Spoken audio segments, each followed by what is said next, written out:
Goeiedag vriende, my naam is Pieter van der Merwe.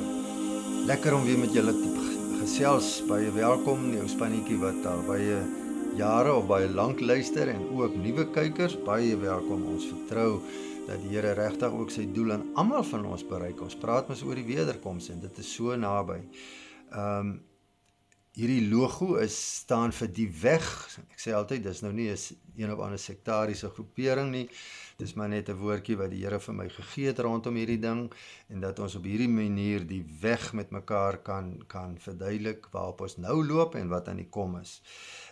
Ons praat vandag oor die opkoms van die elite.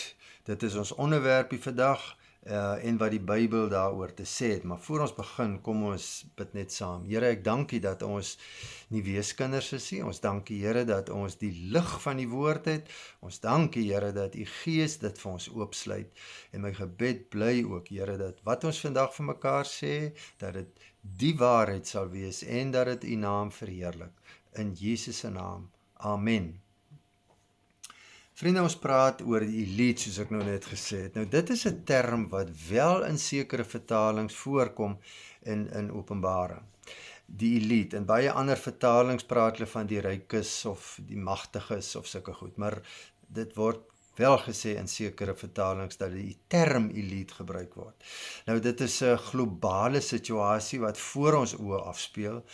Ek wil sê amper maar, jy weet, ons ouer mense in ons leeftyd het jy regtig begin sien wat hier aan die gang is, hoewel dit al baie langer aankom. Dis 'n situasie van mense wat die wêreld oorneem op so 'n manier dat ander dit nie kan raak sien nie, of baie min mense dit raak sien. En as 'n mens nie werklik die woord ken en die profesie ken nie, gaan jy dit nie reg verstaan nie. 'n ou met die naam van Peter Phillips het 'n boek geskryf, The Global Power Elite. Nou dit was al in 2018, en hy gee daar so 'n definisie van wat hulle noem giants, wat die power elite is. En jy weet, hy noem twee spesifieke goed in hierdie definisie. Die een is transnasionalisties en die ander een is kapitalisties. En eintlik vat dit die hele ding saam. Hulle het nie grense wat hulle inhou nie.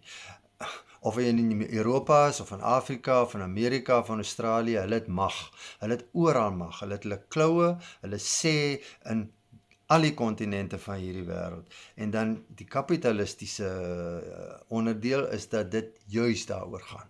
Mag en rykdom. Dit is die twee goed wat onlosmaaklik deel is van hierdie groepering. Vriende, hy sê die volgende: Giants illustrates a confederation that represents the new normal in terms of how things get done on a global level, often below the radar of public awareness. Baie goed, dis 4 goed wat ek hier wil uithaal. A confederation, met ander woorde, hulle werk saam. Hulle niks hou hulle as, sê nou maar, dat hulle of Amerikaners of rasse of wat ook, hulle werk saam. Hulle het een gemeenskaplike jy weet, doelwit. Hulle vorm en infiltreer organisasies om dit te doen, en daarom noem jy dit 'n konfederasie van 'n klomp goed wat van politiek af tot opvoeding en oral tussenin invloed het. En dan hierdie tweede term wat hy gebruik, new normal. Met ander woorde, dit raak die normale ding. Ons kan nie hierdie mense sien wat hulle doen agter die skerms nie. Ons weet min of meer wie dit is, maar wat ons van hulle sien is hulle goeie gevolge, hulle humanitêre hulp in die wêreld, al daai goed. Ons sien net die mooi prentjies van hulle. Dis 'n new normal en ons aanvaar hulle as wonderlike mense wat goed doen in die wêreld. En ons besef nie wat aangaan nie. Nog ene, die global level, dit is voor die hand liggend en is selfbeskrywend. Daar is nêrens 'n plek waar hulle nie is nie. En dan nommer 4, below the radar. En dit is baie belangrik. Dit is geweldig belangrik. Jy weet van hulle, jy weet wie hulle is, maar jy weet nie hoe hulle opereer nie. So, ons gaan net 'n bietjie meer daaroor praat. Die modus operandi van hierdie mense is altyd om onder die radar van publieke aanspreeklikheid te wees, of Die publiek gaan nie weet wat hulle regtig in hulle binnekamers doen of agtertoe deur nie. Ons weet niks daarvan nie. Ons sien net hierdie ouens wat hier goed doen en daar goed doen en die verbeelding van mense aanslip. Hulle het invloed oor baie goed, oor hulpmiddels.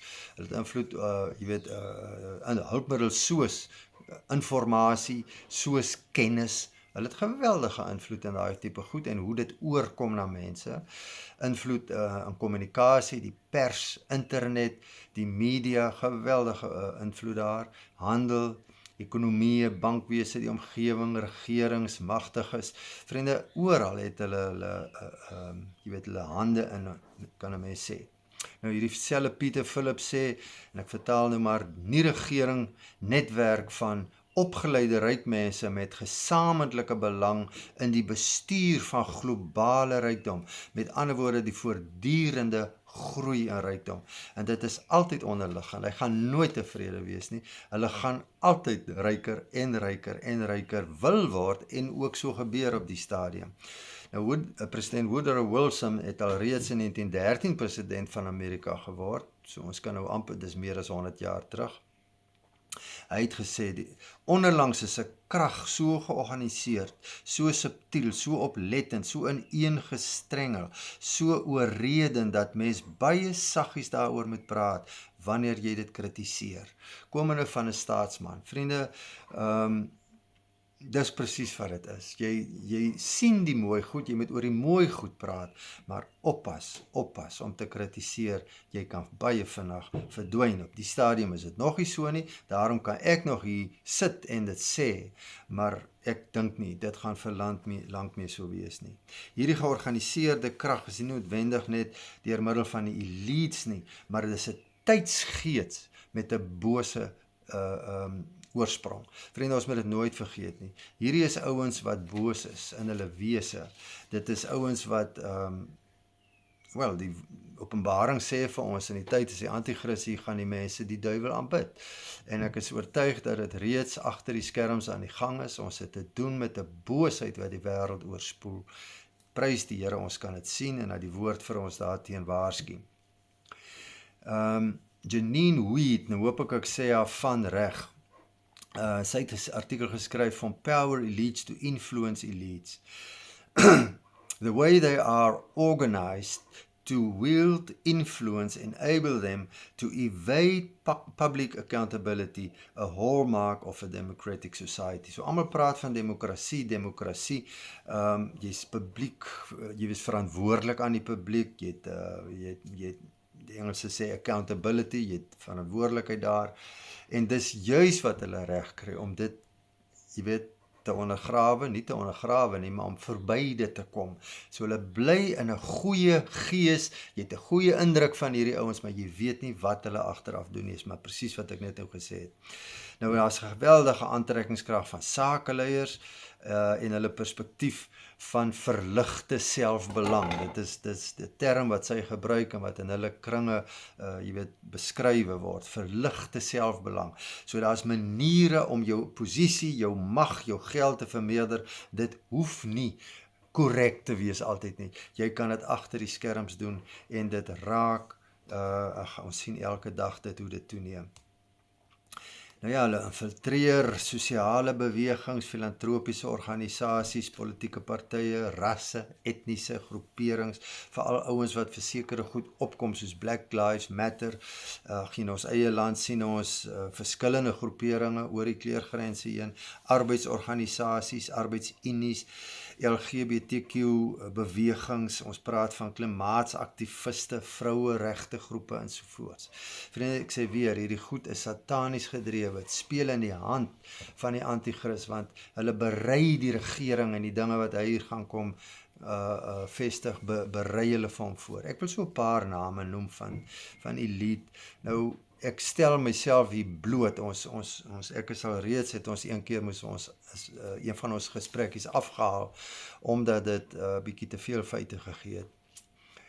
Ek wil die naam noem van George Soros. Hierdie ou is oral betrokke waar daar onrustigheid is, waar daar hy het 'n sataniese invloed in terme, jy weet, waar hy is in geld stoot. Hy stoot waar daar verwoesting is, waar daar opstande is wat bo ons begrip is, waar daar jy weet, onrus is, al hierdie tipe goed. En alles alles lei uiteindelik tot absolute verwoesting, die verbrand van geboue, die breek van glas. Ek praat nou van 'n stadssituasie. Daar is nie grense nie. Hierdie ou stook dit op 'n besondere manier om 'n bepaalde sataniese gees te vestig in hierdie aarde, die gees wat die anti-kris eendag volledig gaan regeer. Ag, en dan het ons nou die gewone rykes, die Mark Zuckerbergs, die Jeff Bezos, Bill Gates, Elon Musk. En dan moet ons nooit vergeet die Europese koningshuise nie. Vriende, hierdie ouens sit op biljoene, as dit nie triljoene is die van geld. Hulle is ongelooflik ryk. Ons moet onthou, dit is eeue wat van hulle af aankom en wat hulle agter die skerms ook maar betrokke is by hierdie goed. En hulle het mag, laat ons dit vir mekaar sê.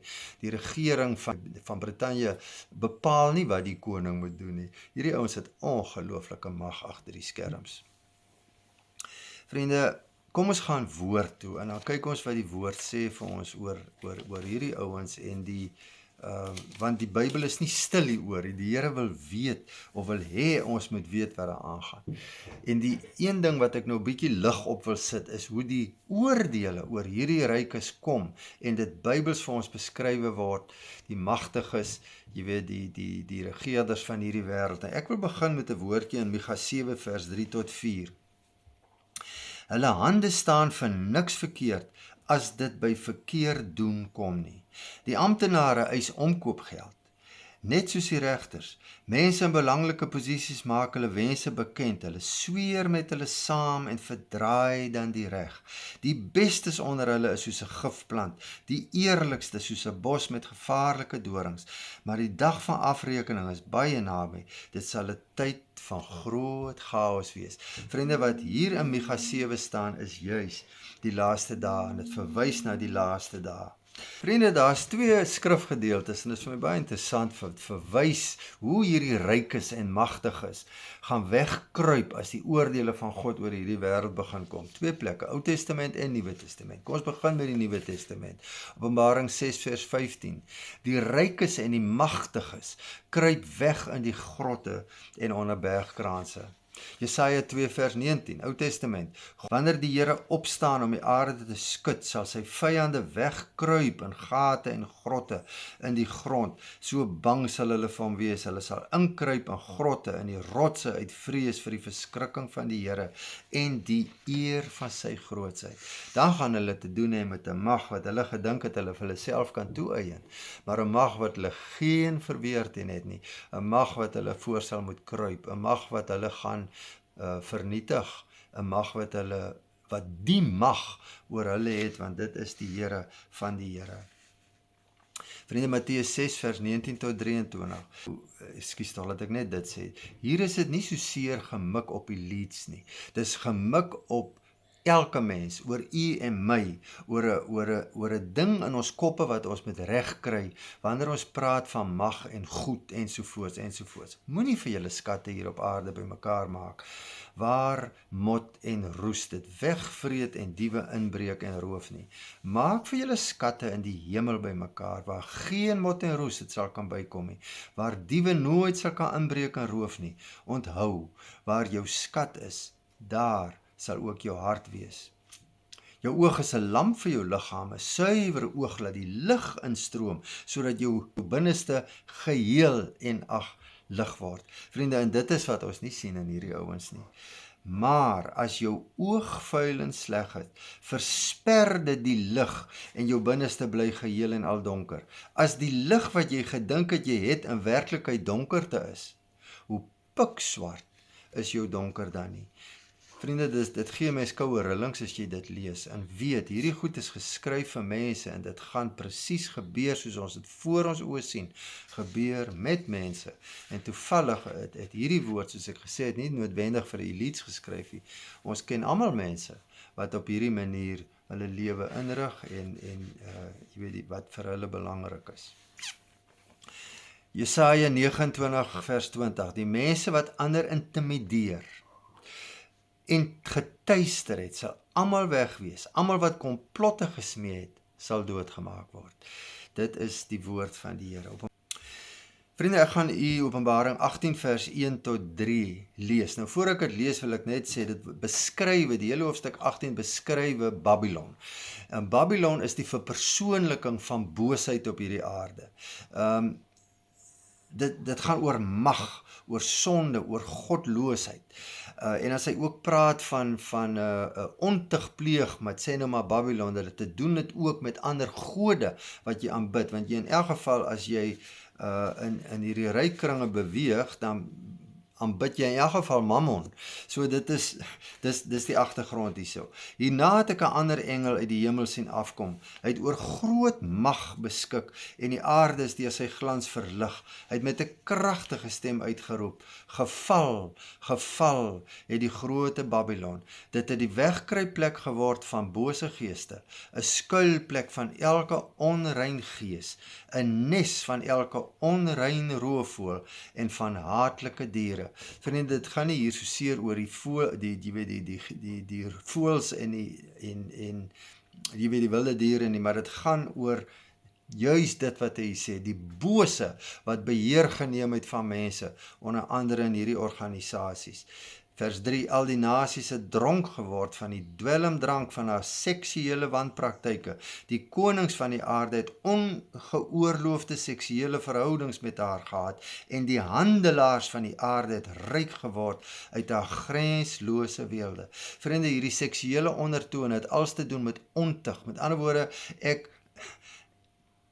ek oreer teen die Here van die Here. Ek oreer met ander gode, met ander goedes wat sy woord vir ons voorskryf. Ons huil met die bose en ons draai weg van die waarheid.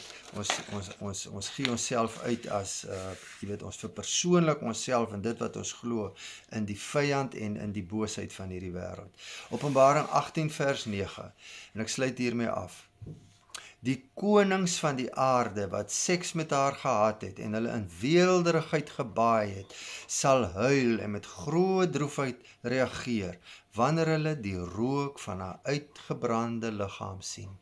Vriende, God gaan dit voor hulle oë wegvat. En hierdie selfde Openbaring 18 maak die opmerking dat dit in 'n dag kan gebeur, of nie kan nie, dit gaan 'n dag gebeur. Die woord is letterlik, die woord profesie veral is letterlik. Vriende, ons kan allerlei teologiese goedjies daar omskrywe. Die woord sê, dit gaan in 'n dag gebeur. Wat gaan gebeur, weet ek nie. Ek wil net een ding noem voor ek nou afsluit. Nou, dit staan nie so in die Bybel nie, maar kom ons vat dit vir wat daar staan, en dan kyk ons of u nie dalk met my saamstem nie.